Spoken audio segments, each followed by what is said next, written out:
everyone, my name is Ransa. I am studying in 6th grade in Sisara Ganesh Vidyalaya School. Today I wanted to tell about a topic in social studies, that is unity in diversity. Unity in diversity. Our India is a land of diversities. The diversities also can be seen in the forms of color, race, dress style, food style, etc.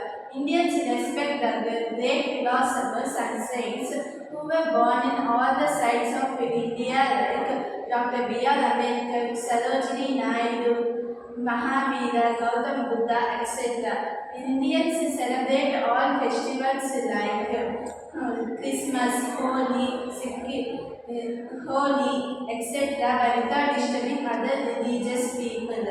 The point involves is all the people, there are many religions in India like Hinduism, Jainism, Buddhism, Sikhism, Islam, Christianity, per se. But all these religious people think they are Indians.